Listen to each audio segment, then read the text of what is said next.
How to reset oil service light on Ford Kuga 08-16. First, you have to off the ignition.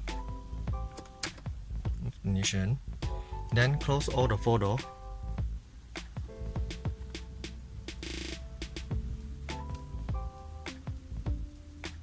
Press the start button. Push start button without press the pedal for more than 2 seconds.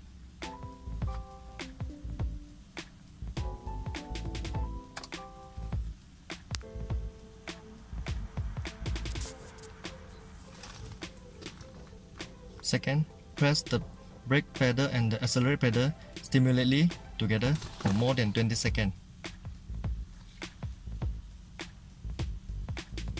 You will show the oil reset in progress.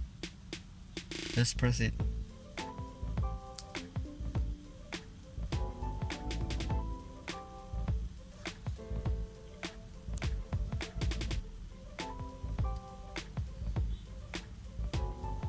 Yes, you will show the service oil reset complete. Done. Thanks for watching.